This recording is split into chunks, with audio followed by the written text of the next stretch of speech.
Well, it's lovely to be out on such a sunny evening in Edinburgh, but it's a shame that we have to be out tonight protesting against the two-child cap and the rate clause. Well more than a year since Alison Thewlis, my colleague at Westminster, first spotted it in the small print of a Tory budget. Very glad to see such a huge demonstration today and so many people still coming along 1 year after the rate clause came into force to show their opposition to this vile and despicable policy. The UK government have never been able to justify this policy, and we saw that this week with Esther McVeigh's pathetic attempts to say that the rate clause was somehow double support for women and that gives them some kind of chance to talk about the most appalling and disturbing experience of their life.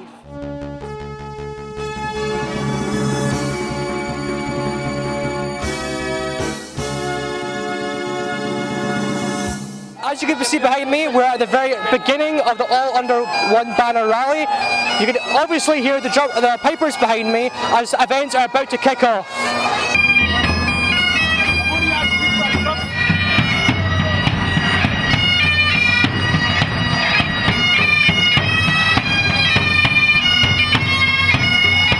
It's time to aim high, look resolutely outwards, and never, ever accept second best. Above all, it's time to believe that we can. We can build that better country we know is possible. And friends, we will. If you enjoy watching our programmes, please help us to be Scotland's independent broadcaster by signing up to become a Broadcasting Scotland supporter.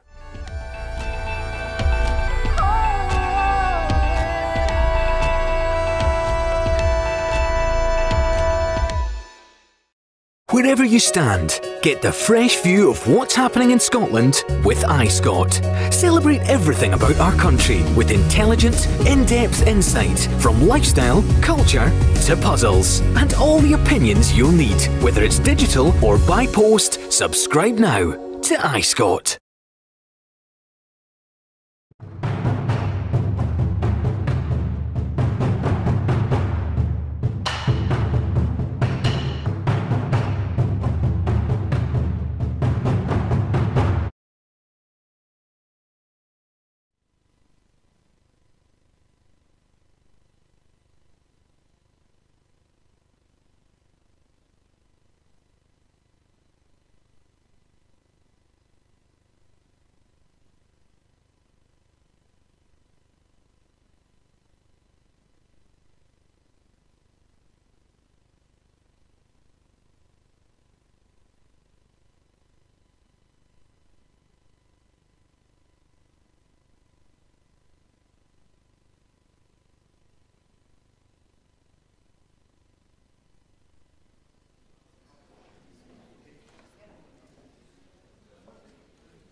Good morning.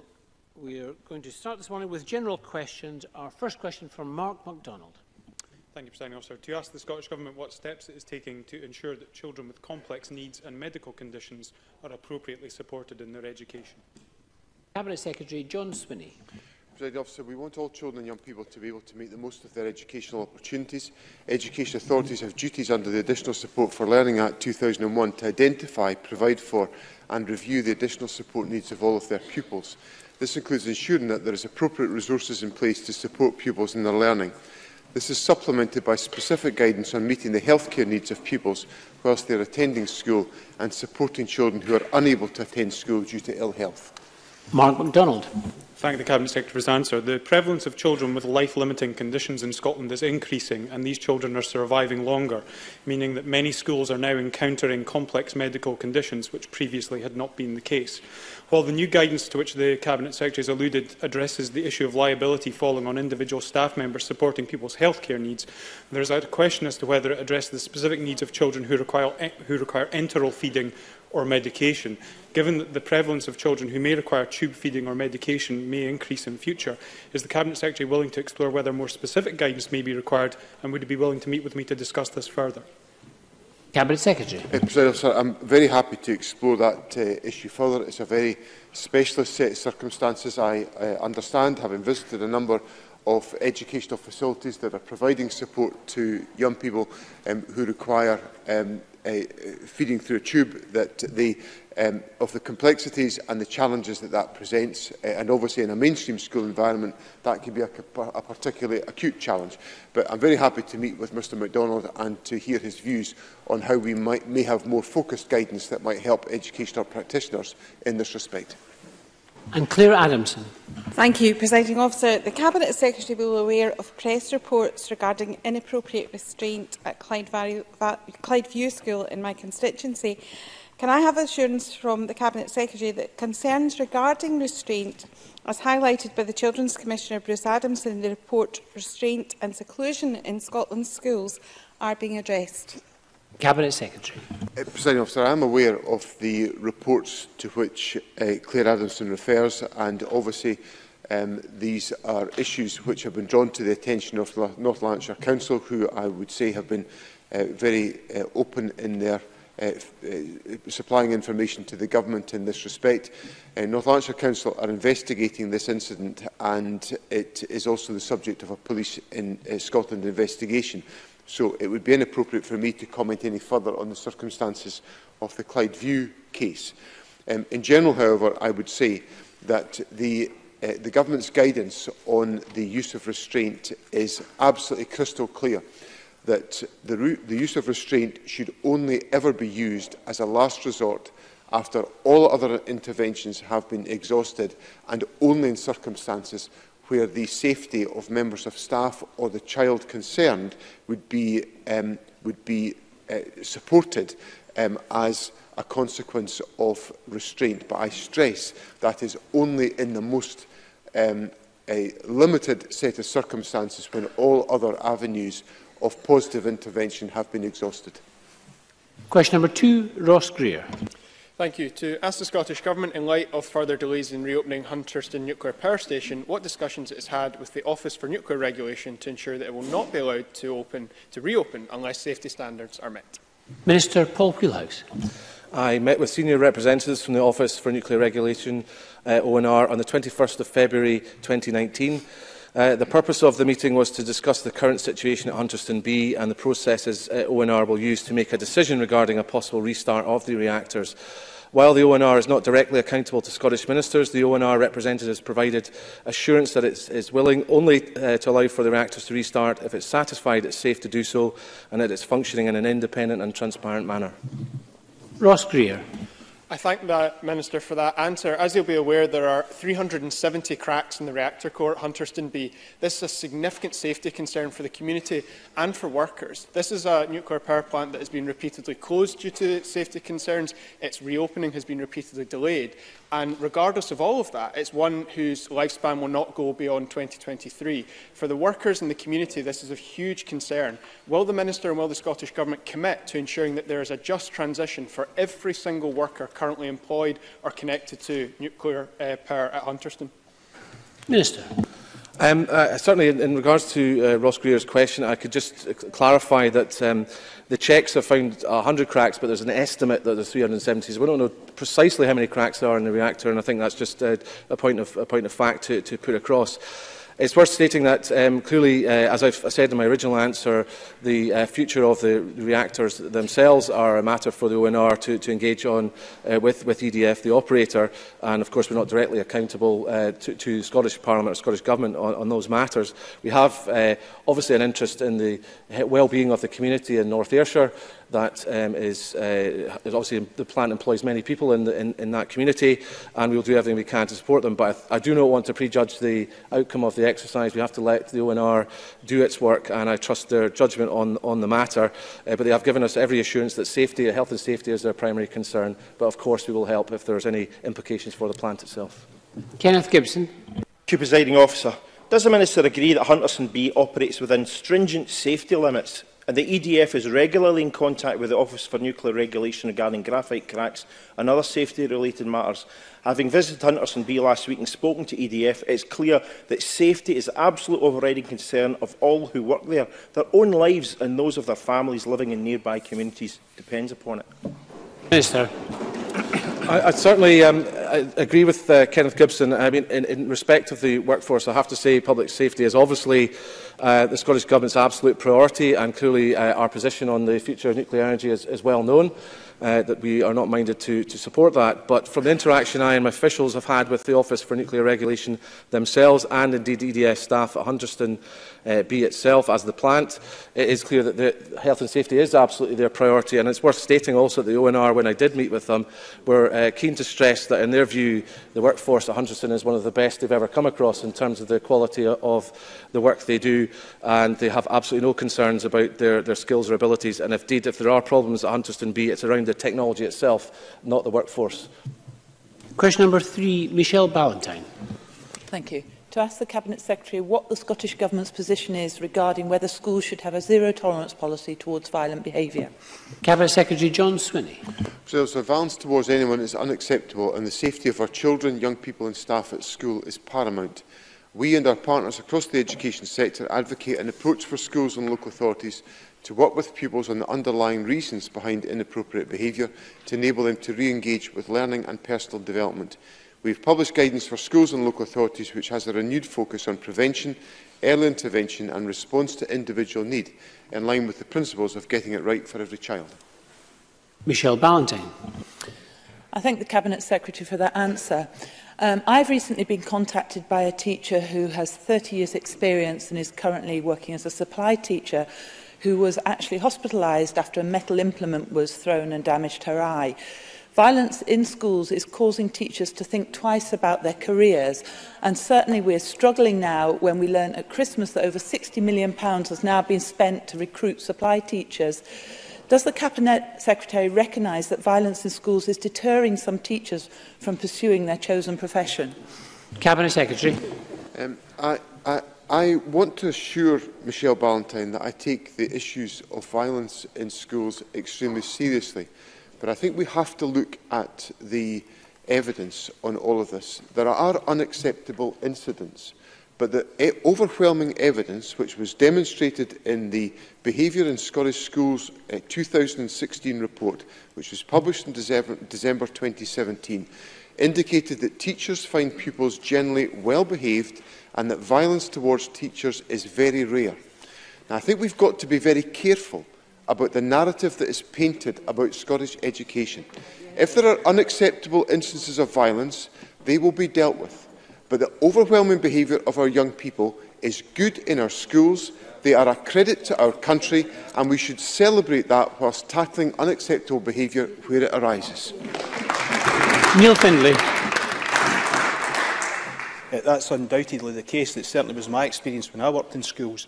However, I've got constituents who have approached me who work in our schools who are assaulted by pupils on a daily basis, and I do not exaggerate that point. So could the Cabinet Secretary give us some advice about how people in that situation should deal with that violence?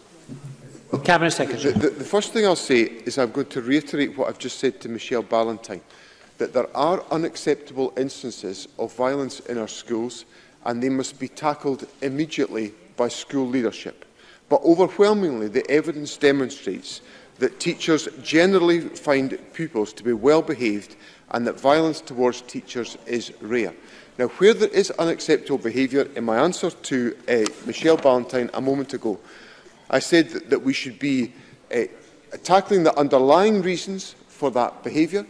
That should be as part of a programme of early intervention to address the behaviour of young people and to make sure that staff can come to their work safe and secure in the participation they can undertake at their work, and that other pupils are safe into the bargain.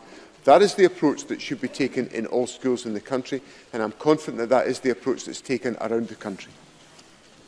Question number 4, Lewis McDonald. Thank you very much. To ask the Scottish Government whether it considers that enough has been done to address workforce concerns regarding helicopter safety in the North Sea since the disaster 10 years ago this week. Minister Paul Wheelhouse.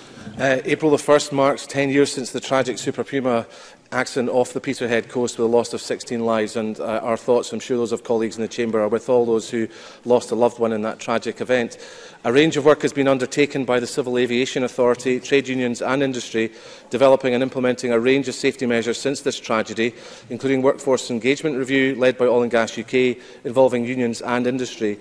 The CAA will also carry out a post-implementation review of their safety review of offshore helicopter operations, the CAP 1145, undertaken by an independent CAA team with engagement with key stakeholders, including trade unions. Lewis MacDonald. Thank you very much. The Minister will know that since that disaster 10 years ago, another 4 offshore workers lost their lives off Shetland in 2013, and another 13 lives were lost in the Norwegian sector in 2016. Now, the fatal accident inquiry on the Peterhead crash found that it was preventable, and at much the same time, the Transport Select Committee of the House of Commons acknowledged the case for an inquiry looking at the commercial pressures which affect helicopter operations. Given that the view of the offshore workforce, the trade unions and many families is very clear, will the Scottish Government not now get behind the calls for a full public inquiry before any more lives are lost offshore? Minister. Well, certainly can I at the outset recognise the sincere concerns that Mr MacDonald has expressed. I know he has very strong and long-standing interest in safety in the oil and gas industry, so I very much respect his view on this, and I continue to engage with him on the matter. Clearly, in terms of the issues around the commercial pressures which the member referred to, that I just want to say the issue of aviation safety is obviously one that is reserved to UK Government and Parliament under the Scotland Act, but we continue to engage very strongly with the regulators ourselves in terms of OGA in particular, and with Oil and Gas UK and operators that are present in the Oil and Gas Industry Leadership Group that I co-chair with Melfort Campbell, and we will continue to raise and prioritise the issue of health and safety in the industry. So it's not that we are ignoring the issue, far from it. We are taking it very seriously. Obviously, the FAI that Mr MacDonald referred to has come forward with conclusions, but just to point out that measures are already being implemented around prohibiting helicopter flights in most severe sea conditions, and I can write to the member about other steps that have been taken subsequently to the inquiry. Tavish Scott to be followed by Liam Kerr. Tavish Scott. May I associate myself with Lewis MacDonald's sensible question and ask the Minister to reflect that the Sunbury crash that Lewis MacDonald mentioned is now 6 years past and there still has not been a fatal accident inquiry. Would the Minister at least undertake to speak with the Crown Office to press the case for that fatal accident inquiry to begin, given that the families of those who lost loved ones still have no answers to what actually happened? Minister. Well, I very much recognise the strong interest indeed of Mr Scott and indeed Alistair Carmichael, local MP as well, in terms of the role of an FAI. Investigations of deaths and decisions on fatal accident inquiries are, as I'm sure the member is aware, matters for the Lord Advocate acting independently, and the Scottish Government is providing an additional £5 million in the Crown Office budget for 2019-20 to allow them to continue to increase staffing in response to increasingly complex caseload. I cannot intervene in the direct decision-making of the Lord Advocate, but we are making resources available to hold more fatal accident inquiries. Liam Kerr. Presiding Officer, Tavish Scott makes a good point. I think what angers the colleagues and families of victims is that accident inquiries can take years. I think 1/3 of fatal accident inquiries take over 3 years. In 2016, the Inspectorate of Prosecution made 12 recommendations to speed up and streamline accident inquiries. So can I ask the Minister, of those recommendations, how many have been implemented? Minister. Well, as the member may know, I appreciate he was not in the previous session of Parliament. We moved fatal accident inquiry legislation. I was the Minister responsible for taking that through the Parliament, and we made a number of measures to improve the performance in terms of delivery of fatal accident inquiries, greater engagement with the families involved, which we recognised was a failing in the previous regime, and also to make sure there was a charter in place to try and improve performance. I'll happily reflect on the points made with Justice colleagues and come back to him with any answers about steps that have been implemented since. Question number 5, Gil Patterson. Many thanks, Presiding Officer. To ask the Scottish Government what recent meetings it has had with ScotRail and Network Rail regarding the efficiency of services using Mulgai Station. Cabinet Secretary Michael Matheson. I last met with the Managing Director of ScotRail Alliance, Alex Hines, in January, and I am expected to meet him again on the 24th of April this year. We will discuss a range of issues, including ScotRail's performance across the network. My officials at Transport Scotland meet on a monthly basis with Network Rail and ScotRail to discuss performance issues and improvement initiatives. Bill Patterson. Can I thank the Cabinet Secretary for that answer? The Cabinet Secretary will be aware of the extremely poor record held by the performances of services to Milngavie, which were the worst rated in Scotland, and that works were progressed in order to make improvements. Can the Cabinet Secretary say if these works have been completed and what is the outcome? Cabinet Secretary. I can confirm the ScotRail Alliance implemented the recommendations from the Donovan report for Milngavie services. This has resulted in a significant improvement in right-time departures at Milngavie by 17.5%. Recommendations included timetable changes, platform extension work and additional train and crew to allow departure services from Milngavie to depart on time. These recommendations were delivered along with similar ones within the Strathclyde area, which has seen performance improvement in the wider Strathclyde network. And I can also confirm to the member that more work is underway to implement further timetable changes to ensure sustained improvement is achieved. Jamie Green. Thank you, Presiding Officer. The Cabinet Secretary might be aware of some calls that dualling the track between Milngavie Station and Hindland might actually be a solution to improve some of the blockages in that line. Has the Government given any consideration to that as a viable or worthwhile concept? And if so, could he outline next steps and a timescale for doing so? Cabinet Secretary. Network Rail are presently assessing what further actions they can take on the line to improve performance, and that includes looking at how they can enhance existing infrastructure arrangements on that particular line, and they will be reporting in due course on that issue. Question number 6, John Scott. Thank you, Presiding Officer. To ask the Scottish Government what discussions it has had with NHS Ayrshire and Arran and South Ayrshire Council regarding the reported shortage of funded packages of care in South Ayrshire. Cabinet Secretary Jean Freeman. Officials are engaging with senior officers in South Ayrshire regarding local plans to address current difficulties in the provision of appropriate care. This includes the Partnership's longer-term plans for service redesign and are part of our joint work with all 3 integration joint boards in partnership with NHS Ayrshire and Arran on making the best use of the totality of their budgets to shift the balance of care into community settings. John Scott. I thank the Cabinet Secretary for her answer, but she will be aware that NHS Ayrshire and Arran is expected to have a £20 million deficit or thereby this year, while South Ayrshire Council have already overspent their social care budget for this year as well.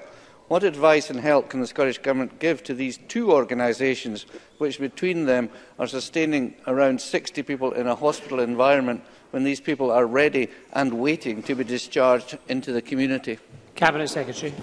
Well, of course, I'm sure Mr Scott appreciates and knows that there are many reasons for delayed discharge, some of which may be what are called Code 9 reasons, which are to do with powers of attorney and guardianship and can take quite a long time, some of which are in fact to do with the patient's own requirements. But even so, I take very seriously delayed discharge, which is there because care in the community is not available or not appropriate to the individual needs. He will, of course, also be aware of the significant increase in the baseline budgets to health boards, thanks to our budget passed not that long ago, of the brokerage arrangements that I have made as part of our medium-term financial planning framework, which also allows our NHS boards the flexibility of a 3-year planning framework, and of the additional £160 million that has gone from the health budget to health and social care partnerships through local authorities in order to provide additional care. All of that said, we are actively engaging with COSLA, which is a very important partnership in this matter, with individual health and social care partnerships to help them understand how, as I said, the totality of the funding arrangements that are there. The point of integration is not to worry about whose particular budget something comes from, but to make sure that the care is provided that people need. So we are individually working with areas that have particular difficulties, including South Ayrshire, where significant redesign and improvement of care at home and social care packages is required to bring them to a comparable footing of their colleagues elsewhere in Ayrshire and elsewhere in Scotland. Thank you. That concludes general questions. We turn now to First Minister's questions. Question number 1 from Jackson Carlaw. Thank you, Presiding Officer. After months, years even, of sanctimony from the First Minister and her Brexit Secretary, Jackson, yesterday Mr. Carlaw, I'm just going to suspend. I'm going to suspend proceedings for a few moments.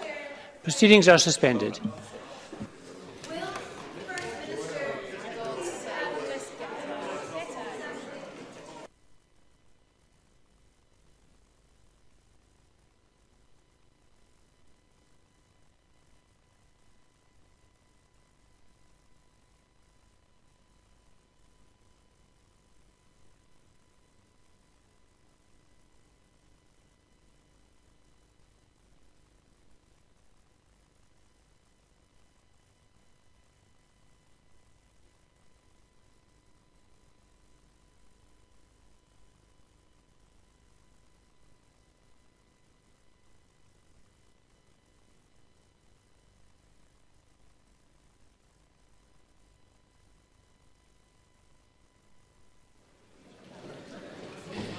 Thank you very much, colleagues. We'll resume business and we'll start again with question number 1 from Jackson Carlaw. And if we're not to be a fortress, Presiding Officer, we have to be prepared to accept that demonstrations are a democratic right and we have to be prepared for that. But I've given it away. After months, years even, of sanctimony from the First Minister and her Brexit Secretary, yesterday SNP MPs refused to back the very policy option they have been demanding. Isn't it the case that what Scotland saw yet again yesterday is that when push comes to shove for the SNP, it's not about finding a solution to Brexit, it's about pursuing their independence obsession? First Minister. Sorry, Presiding Officer, it's hard not to laugh. The Tory Secretary of State for Scotland abstained on every single option in the House of Commons last night. But as Jackson Carlaw rightly says, and indeed belatedly recognises, for 2 long years, when stopping Brexit didn't seem possible, the SNP argued for single market customs union membership compromise. That was ignored by the Tories and indeed by everybody else. Now, that option, which I think is the minimum you would need to protect Scotland's interests, wasn't actually on the ballot paper last night. That said, over the next few days, we will continue to work across Parliament for a compromise of that nature, if that proves to be the only alternative to a hard Brexit. But let me also say this, Presiding Officer, this whole process, thanks to the Tories, is now such a mess that stopping Brexit altogether must be our top priority. And moreover, that is now possible. Actually, the highest number of votes cast in the House of Commons last night was for the People's Vote option. So, the principles that's guided everything we've done in this is the protection of Scotland's interests. I wonder if Jackson Carlaw can tell us what principles have guided the Scottish Tories, because it seems to me the only principle they've been abiding by is doing whatever their London bosses have told them to do. Succinctly, please. There was no principle in the way the SNP voted last night. And what I saw in contrast was a Prime Minister prepared to set aside her own premiership to secure a deal. A deal which, contrary to everything the SNP says, will be good for Scotland and will be good for the UK. And by contrast, here's the First Minister's record. She angrily demands that the Prime Minister go. She angrily commands when the Prime Minister does go. She angrily then declares that the Prime Minister's decision to go, you guessed it, makes the case for independence. Full outrage, grievance, her own one single-minded obsession. Aren't Scots right to detect just a little bit of a pattern here, First Minister? More succinctly, please, First Minister. Well, again, you have to laugh that Jackson Carlow is coming here today and raising the position of the Prime Minister. You know, it is traditional in politics. It's traditional for leaders to say to colleagues, you know, if you don't back me on an issue of such importance, I might have to resign. Not in the Tories, though. Theresa May's position is, if you don't back me, I'll stay. You know, Theresa May must be the only leader in living memory who has tried to fall on her own sword and has managed to miss. It is utterly ridiculous. Now, the SNP, in contrast to the Tories, will continue to stand up for Scotland's interests. That's what we have done since day one after the Brexit referendum. And the way to stand up, not just for Scotland's interests, but the way to stand up for the interests of the entire UK right now is to recognise that this Brexit process is a complete and utter mess and put this issue back to the people. So belatedly, can Jackson Carlow find it within himself to actually stand up for Scotland instead of being the last man standing up for Theresa May? Jackson Carlow. Presiding officer, Nicola Sturgeon doesn't stand up for the Scottish interest, she stands up for the nationalist interest. On Monday, the Prime Minister said she was sceptical that yesterday's trawl through the alternatives would produce an outcome. She was right. For the avoidance of doubt, no deal was rejected. A second referendum was rejected again. Revoking Article 50 was rejected. Yesterday, when it came to the crunch, the First Minister whipped her MPs against supporting her own policy of a customs union and single market membership, and that was defeated. And that was defeated too. Doesn't the result of these votes demonstrate that Alex Neil and Jim Sillars are right? The best way forward to secure an orderly withdrawal is to support the Prime Minister's deal. First Minister, more succinctly, please.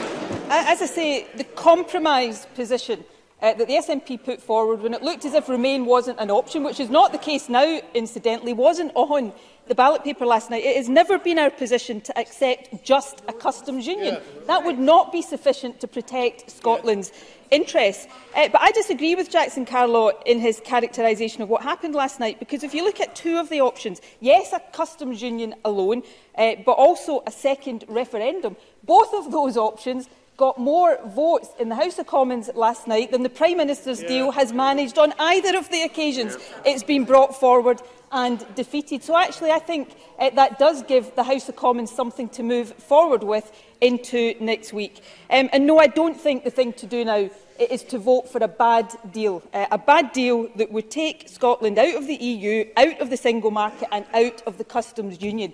The right thing to do now is to put this issue back to the people. And I'll say again, if Jackson Carlow was interested in actually standing up for Scotland, or indeed the interests of the UK, that's the option he would be arguing for too.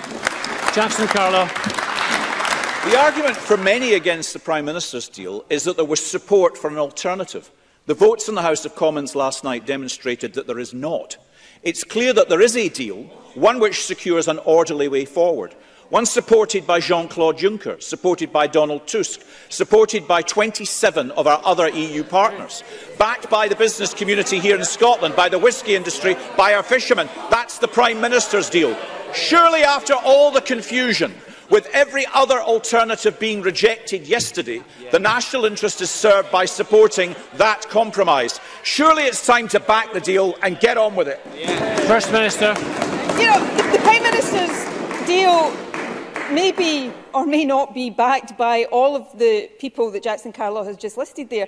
The problem is the Prime Minister's deal is not backed by his own party. And that's why she cannot get it through. Even if every single SNP MP was to have backed the Prime Minister's deal, it would still have gone down to massive defeat. It is time that the Prime Minister and her sole remaining defender, Jackson Carlow, or sole remaining defenders, the Scottish Tories, accepted that that deal is dead, and it is now time to move on to another option. The option that got most votes last night in the House of Commons was the people's vote. That's the right thing to do. And again, what we see today is Jackson Carlow failing to stand up for Scotland's interests and simply standing up for Theresa May and his London bosses. Question number 2, Richard Leonard. Presiding Officer, the Prime Minister's answer to Commons gridlock and Brexit meltdown is to offer to resign again. But while MPs can't make a decision, too many people in the real world have no choice but day in and day out to make heartbreaking decisions as a result of a decade of Tory austerity. Decisions like paying the bills or feeding their children. And the result, over 500,000 food parcels were handed out in Scotland over the past 18 months. So, does the First Minister agree with me that Brexit isn't the only reason why Theresa May must go?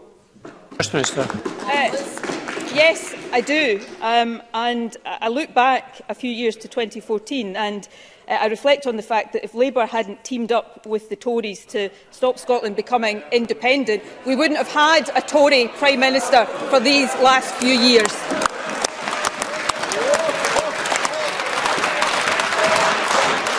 Richard Leonard. All right. Order, please. Richard Leonard. Well, the First Minister was teaming up with some interesting people at the weekend, I noticed. And I know. Order, please. Order, please. Thank you. That's constitutional politics. So, let's keep the noise down, please. Order, please. Richard Leonard.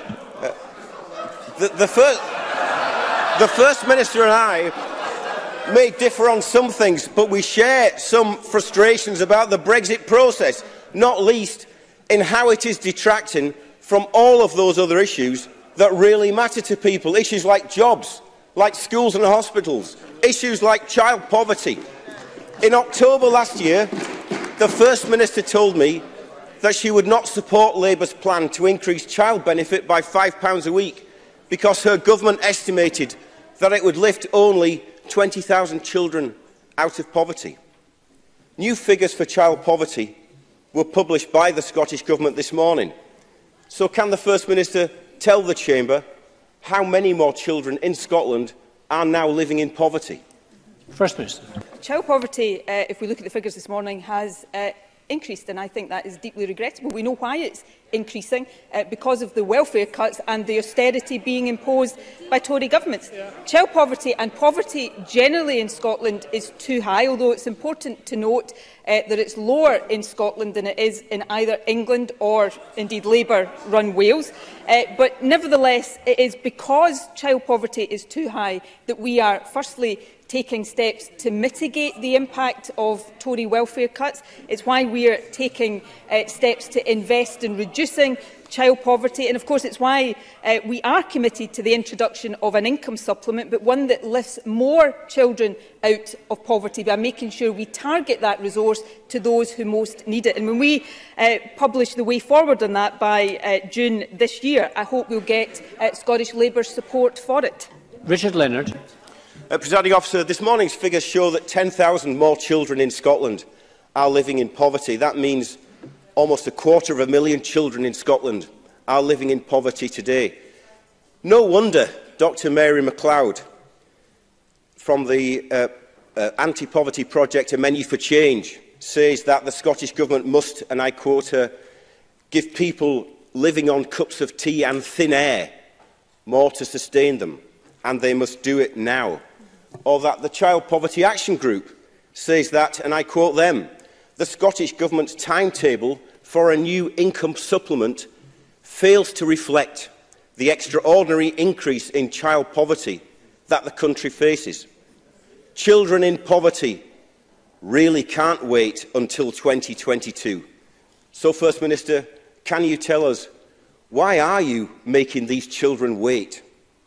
First Minister. We are doing the work to make sure that we have a policy that can be delivered, a policy that can be paid for, and a policy that lifts the maximum number of children out of poverty. Now, this is a week in which Labour's most recent policy announcement on bus travel has been exposed as completely unworked through.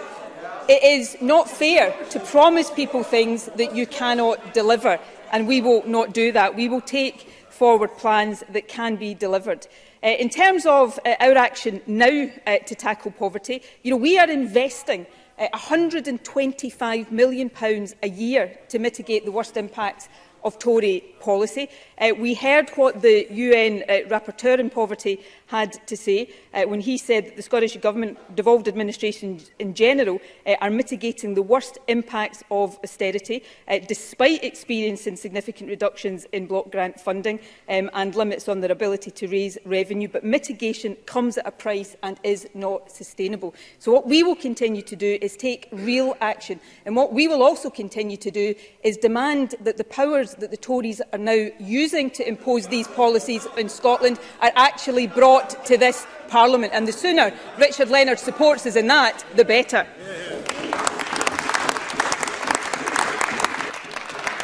And we have some constituency supplementaries. The first from Gordon Lyndhurst.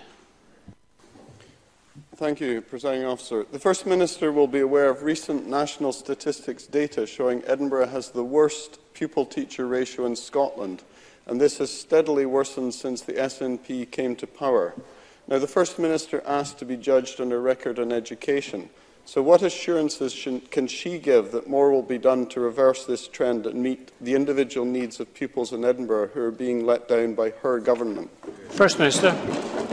Well, pupil-teacher ratios across the country are broadly stable. We also see teacher numbers overall increasing over the past few years. I think we've got the highest number of teachers overall now than has been the case since 2010, and the highest number of primary school teachers since 1980, which was when I was still at primary school. We also see attainment in our schools increasing, and we are seeing the attainment gap close. So that is good progress, and it is progress that we are determined to continue. Emma Harper. Thank you. I have written to the Home Secretary and the Scottish Government Minister for Migration seeking urgent intervention to prevent 6 of my constituents, the Sabita family, from being imminently deported from Dumfries to Tunisia. The family, 4 of whom are under 16, are being deported simply on the basis that they cannot afford to pay the almost £7,000 fee for the Home Office to process their application. The family are now reporting to the police every week until their deportation and are unable to work, study or make money for themselves. Can I therefore ask the First Minister, in the absence of any fast action from the local Tory MP, what advice she is able to offer me to support my constituents, and whether there is any action the Scottish Government can take to help my constituents remain in Scotland? First Minister. Well, can I thank Emma Harper for raising this case, and I think what she has just outlined there is an illustration of Tory-run Britain. It is absolutely shocking and appalling, and the Tories sitting over there, I think, should be ashamed of it. I am hugely sympathetic to all those, and we're talking about many people here who have real difficulties navigating the complex and the increasingly restrictive UK immigration rules. The Scottish Government welcomes, and we hugely value, people from all over the world who choose to build their lives here. Scotland is stronger because of our multiculturalism, and non-UK citizens are an essential part not just of our present but also of our future.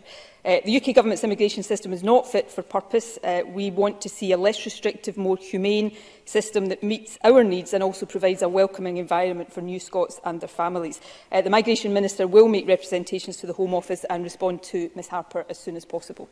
Edward Mountain, to be followed by Gillian Martin. Thank you, Presiding Officer. The First Minister will know that from Monday, air traffic controllers working for HIAL are starting their work to rule, which will have severe results and as far as disruption are concerned. On the 26th of April, proposed strike action will close 7 airports for 24 hours. Given the importance of air travel to businesses, families in the Highlands and Islands, can she confirm what contingency plans the Scottish Government have in place to help? First Minister. Well, I'm extremely disappointed about the planned strike action. Highlands and Islands airports, of course, are covered by our public sector pay policy. HIAL has implemented a pay rise for all staff, which is an improvement on previous years, and has also significantly increased its contribution to the pension scheme in order to maintain this benefit for employees. This issue is now, I understand, going to ACAS, and I hope very much that we will see an early resolution of it so that the travelling public do not suffer any unnecessary disruption. Gillian Martin, to be followed by Mark McDonald. Thank you, Presiding Officer. This week, the Instant Neighbour charity published some startling figures on a stark increase in people in Aberdeen and Aberdeenshire receiving emergency food parcels from food banks, with 12 independent food banks distributing over 27,000 parcels in the last 18 months. Would the First Minister give her assessment on why we're seeing such an increase and what can be done to stop the rise in food bank use in an area where everyone should be thriving? First Minister. Well, the latest data showing the number of food banks and number of emergency food parcels does show these numbers as being far too high. The Scottish Government promotes an approach to tackling food insecurity that has dignity at its heart. We support Fair Share, for example, to help build better community resilience. And as I've just said in response to Richard Leonard, we are doing everything we can to mitigate the impact of the welfare cuts and the austerity being imposed in Scotland that are the driving factors behind this increase in food bank use. So in answer to Gillian Martin's question, that is the reason we will, in the Scottish Government, continue to do everything we can to mitigate it. But the sooner we can tackle these issues at source, the better, by taking these decisions here in our own Parliament. And Mark MacDonald. I previously raised the issue of Stonywood Mill in my constituency entering administration. Since then, a phenomenal collective effort involving workforce, management, unions and local and national agencies has sought to present a clear message that the mill has a positive future. It's reported today that a preferred bidder has been identified, and while there is still some distance to travel, does the First Minister agree that this is a strong testament to that united approach, which will hopefully secure a bright future for the business and its 482-strong workforce? First Minister. Yes, I do agree with that. We've had some positive news this week, as Mark MacDonald has just outlined, although I think he's absolutely right to also be cautious. There is a long way to go. But I do think the positive news that we've had about the preferred bidder is firstly testament to the skills and the dedication of the workforce, but also testament to that joint collective effort, which will very much continue now to make sure that Stonywood Mill does have a very positive future. And question number 3, Alison Johnson. Thank you. It's clear that the First Minister shares my grave concern that the Scottish Government and Resolution Foundation analysis confirms that the number of children living in poverty in Scotland is steadily rising. And it's clear that she shares my anger and frustration too that this worrying rise, in the words of the senior economic analyst at the Resolution Foundation, is almost entirely driven by UK-wide decisions. So while we continue to call for an end to the mean-spirited, punitive welfare policies of the UK Government, it's clear that the Scottish Government must do all that it can to raise the living standards of our poorest families. But is the First Minister really saying that low-income families in Scotland will have to wait until 2022 before the Scottish Government introduces a desperately needed income supplement? First Minister.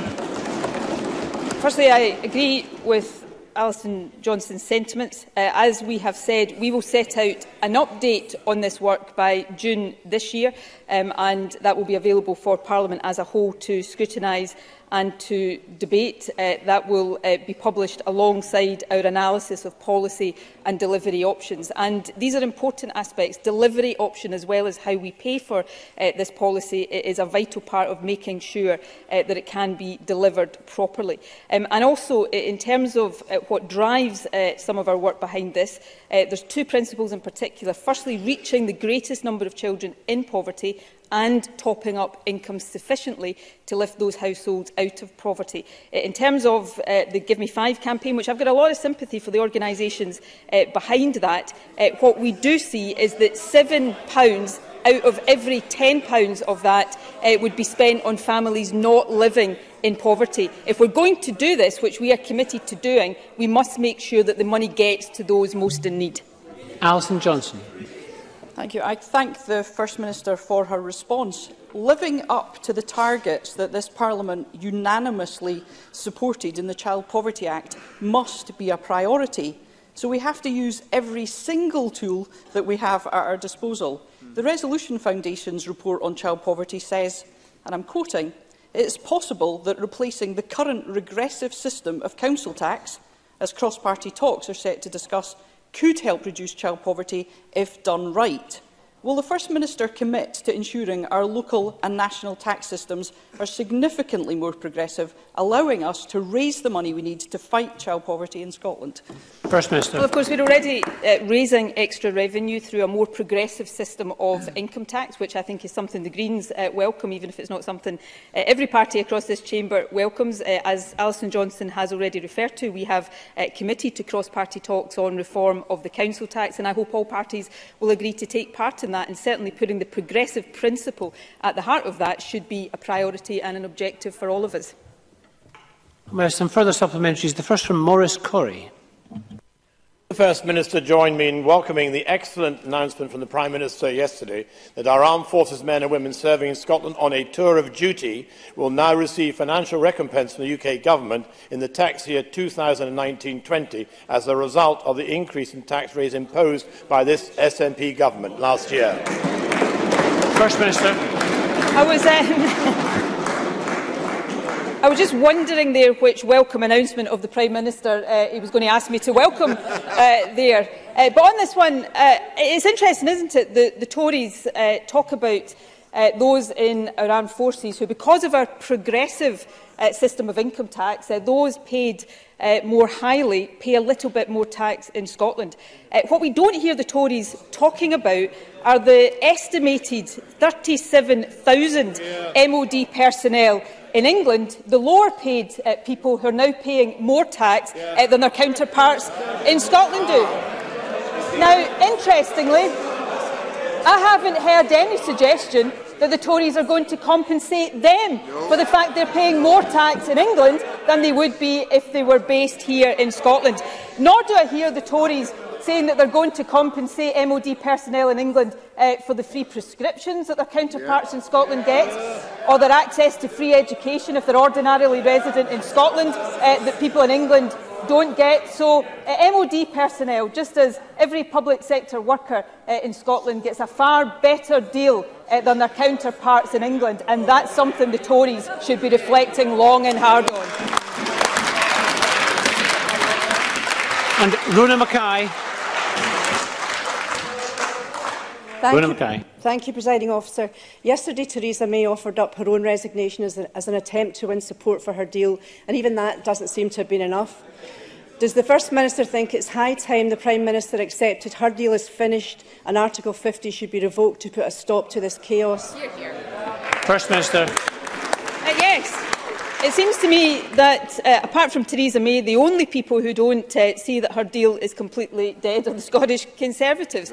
It's time to move on to better options. I've made my view clear on a people's vote. But interestingly, the House of Commons last night had the option to emphatically rule out no deal by saying that in that scenario they would choose to revoke Article 50 instead. Joanna Cherry from the SNP put that amendment down last night. And interestingly, I think perhaps, I'd need to double check this, I think perhaps with one exception, all of the Scottish Tories voted in a way that would suggest that they would prefer no-deal Brexit to actually revoking Article 50. I think that is inexplicable when we see the damage that no deal would do to Scotland, and yet another example of the Tories being way out of sync with Scotland's national interests.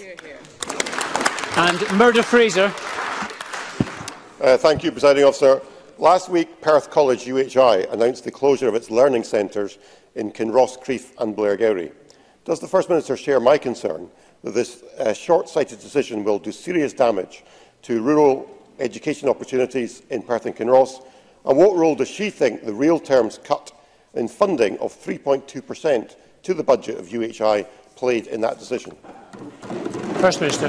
Well, of course, we have in our budget overall, we've increased funding to colleges and to universities. Interestingly, of course, Murdo Fraser and his colleagues voted against that budget. But in terms of the particular issue that he raises, I do share his concerns, and I know that local members have been raising these concerns and will continue to do so. And Stuart Stevenson. Has the First Minister noted that the vote of an individual Democratic Unionist is worth over £100 million, but the opinion of this Parliament is worth nothing, and similarly the Cardiff Parliament? How does the First Minister respond to that? First Minister. I don't think it will be lost on many people across Scotland that a handful of DUP MPs right now appear to have more say over Scotland's future than the democratically elected Parliament of Scotland does. And that is absolutely disgraceful. But I don't think it should be lost on the Scottish Tories. The DUP appear to be able to get all of this money out of the Prime Minister. There's more Scottish Tories than there are DUP MPs, so why are they not managing to get anything for Scotland? Because the Scottish Tories never managed to do anything for Scotland, ever.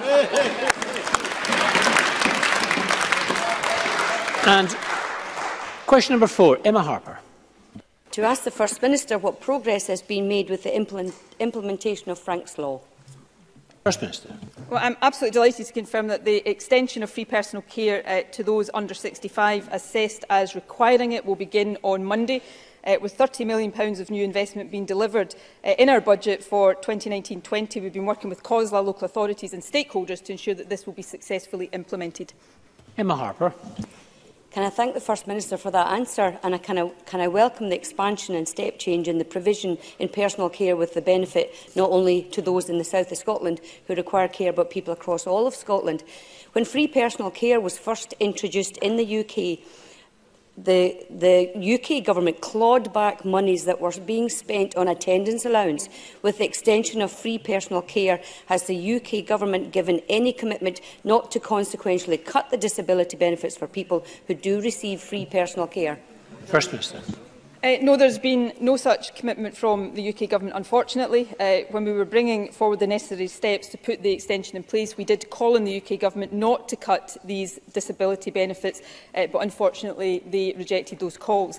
Our actions in extension will ensure that no one is left out of pocket by the UK Government withdrawing the care elements of DLA or PIP. But the Tories, I think, really do need to explain why, having rightly backed calls to extend free personal care, that they not only voted against it in our budget in this Parliament, but they're also going to cut DLA or PIP payments from Westminster, because, again, that's something else that seems to me utterly inexplicable. And Miles Briggs. Thank you, President Officer. 2 years ago, I was honoured to bring forward Frank's Law Bill to Parliament alongside Amanda Capel, and it's therefore welcome that we are seeing these progress made today. One key area which Alzheimer's Scotland has highlighted in their recent report, which the Government haven't responded to, is around equality of access to healthcare for people with advanced dementia. Can I ask the Scottish Government and the First Minister, now that this will be asked by councils to deliver, what steps will ministers take to guarantee that we don't see a postcode lottery develop across Scotland?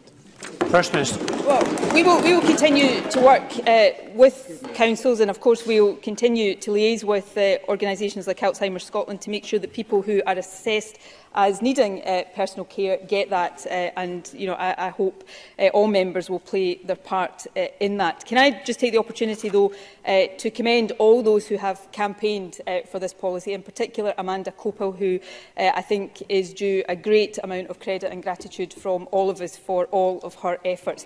No doubt we'll continue to debate issues like this and issues such as the one that was raised by Emma Harper, but let's for a moment, perhaps on a note of consensus, just pause to reflect on the fact that the introduction of free personal care for the over 65s was one of the proudest achievements of this Parliament in its early years. And I think as we celebrate the 20th anniversary of this Parliament, it is really appropriate and something that all of us across the Parliament should be proud of, that we're extending this policy now to the under 65s as well. And as parliaments elsewhere on these islands, or a Parliament elsewhere in these islands, obsesses with Brexit, all of us should be proud that our Parliament is getting on with the socially progressive change that our country wants to see. Question number 5, Liam Kerr. Thank you, Presiding Officer. To ask the First Minister whether the Scottish Government will make it mandatory for local authorities to adopt care and risk management practices in light of reports that some councils are not monitoring children and young people who display harmful behaviour. First Minister. Care and Risk Management CARM is a multi-agency framework designed to assist with the early identification, assessment and management of children aged 12 to 18 who display harmful behaviours while ensuring that their needs are met and that links are made to child protection procedures. It was produced by the Scottish Government in partnership with a wide range of expert practitioners. It is considered to be best practice and should be undertaken by local authorities. However, the decision to adopt CARM is ultimately for each local authority, but we recommend that they do so. Liam Kerr. I thank the First Minister for that answer. Last week's Sunday Times reported that the Scottish Government's policy to help social workers and police protect the public from those displaying harmful behaviour was not being followed in Argyll and Bute, where Alicia McPhail was horrifically murdered. Apparently 15 other councils are not monitoring children at risk of causing harm. Now, I did ask whether the First Minister would make it mandatory to follow the policy. I'm not sure I heard that answer. So just to be sure, will the First Minister commit to mandating that councils follow the policy? And in the meantime, can the First Minister name which local authorities do not follow the policy? And will she write to those councils and urge them to adopt it? First Minister.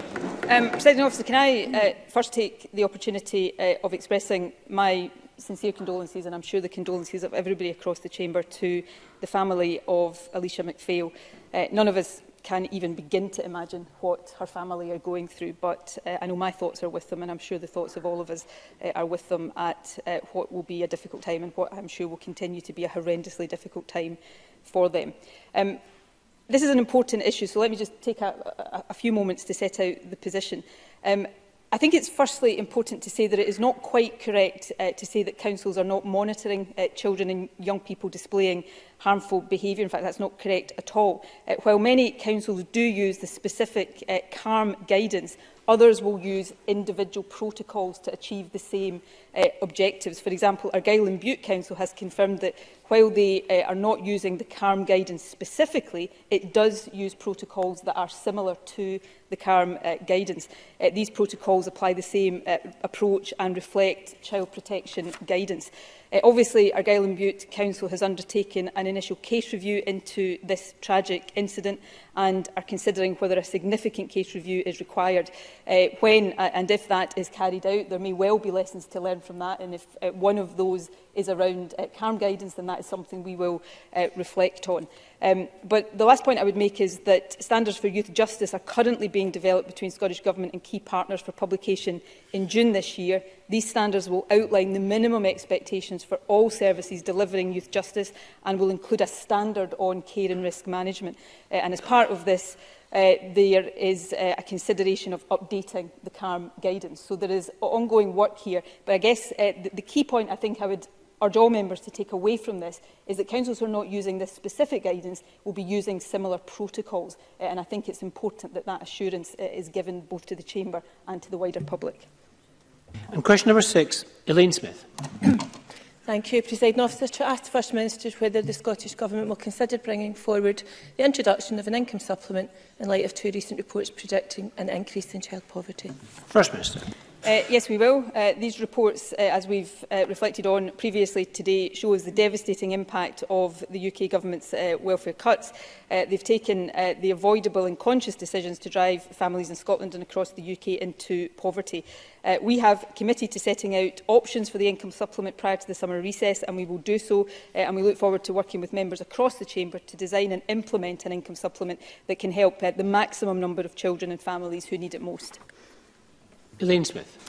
Thank you, Presiding Officer, and I'm glad the First Minister agrees these are shocking reports, and we do need to push for urgency because up to date, under the SNP's watch and fuelled by Tory austerity, child poverty in Scotland continues to rise, and the resolution report predicts a rise of up to 29% by 2023. And, Presiding Officer, that should be a cause of shame for every elected member in the chamber. So if I heard correctly, and I do hope I did, I think that the First Minister has finally listened to Labour's call for the income supplement to be brought forward. We can't wait until 2022 at the earliest because, as Dr Mary-Anne MacLeod says, promises to help people in 3 years' time are of little comfort to parents whose cupboards are empty right now. But given that tackling poverty just can't wait, will the First Minister also listen to Scottish Labour, children's charities, faith groups and academics and immediately implement a £5 supplement to child benefit, which would lift tens of thousands of children out of poverty right now? Or will she continue to just talk about it and take action whilst families are struggling below the breadline? You know, jam tomorrow's no use when families don't even have bread today. Thank you. First Minister. Well, Presiding Officer, this is a serious issue. I'm on record, not just today, but on many occasions, as saying I think poverty rates generally and child poverty rates in particular in Scotland are too high. In Scotland, the child poverty rate is 22%, far too high. But it is worth noting that in the UK as a whole, it's 26%, and in Wales, it's 26% as well. So the member's assertion that this is somehow down to the SNP simply doesn't bear scrutiny. What does mark the SNP government out, I have to say, is our determination to take action to tackle child poverty. The only part of the UK now with statutory targets, the mitigation we're doing to protect against Tory welfare cuts, and the work we are doing to look at how we have an income supplement that raises the maximum number of children out of poverty. Now, the reality is, whether Labour members want to accept this or not, the reality is we need a delivery mechanism in place for that. We need to have the budgeting to make sure we can do that. We cannot simply promise something that we don't know how it can be delivered or how it can be paid for. So we are doing the hard work now to make it possible, not just in rhetoric, but in reality. And we'll bring forward the update before June of this year, and Parliament as a whole can then debate the best way forward. I think that's the right way to go, and I think that is the way, actually, that is in the best interest, longer term, of children across Scotland. And Michelle Ballantyne. Thank you, Presiding Officer. I actually agree with the First Minister that we should ensure that any money that's given should be targeted to those in need and not given as a universal benefit to many people who don't need it. But can I ask the First Minister, the introduction of an income supplement would experience the sort of economic shock factors, the volatility of the economy.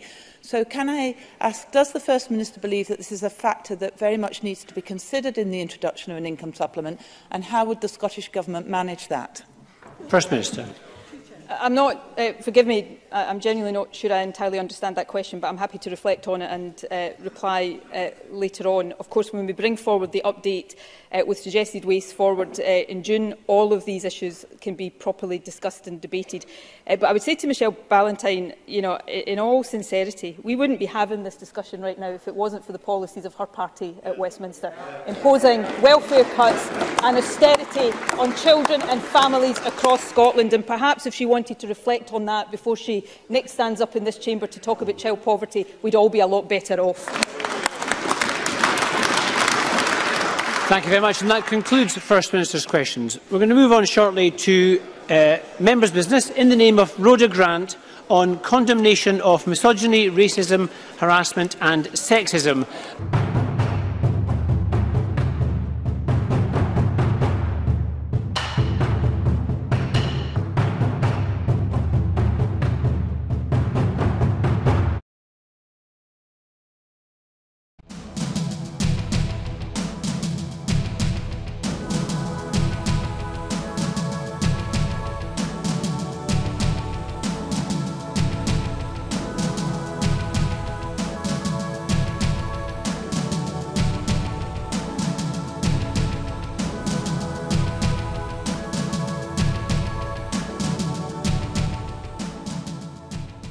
Well, it's lovely to be out on such a sunny evening in Edinburgh, but it's a shame that we have to be out tonight protesting against the two-child cap and the rate clause well more than a year since Alison Thewlis, my colleague at Westminster, first spotted it in the small print of a Tory budget.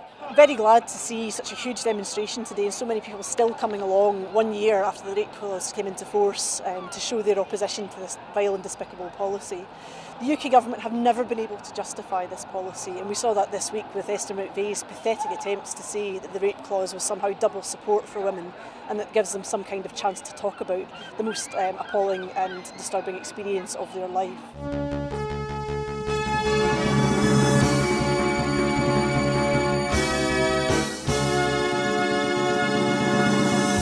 As you can see behind me, we're at the very beginning of the All Under One Banner rally. You can obviously hear the pipers behind me as events are about to kick off.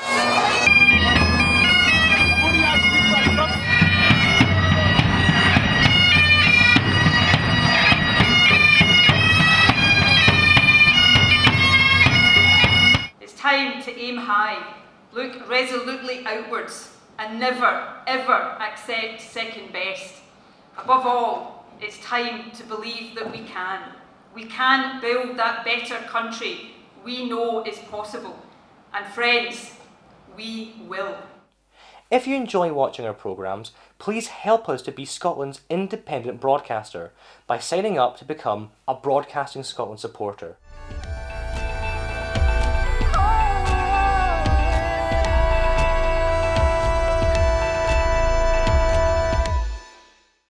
Wherever you stand, get the fresh view of what's happening in Scotland with iScot. Celebrate everything about our country with intelligent, in-depth insight from lifestyle, culture to puzzles, and all the opinions you'll need. Whether it's digital or by post, subscribe now to iScot.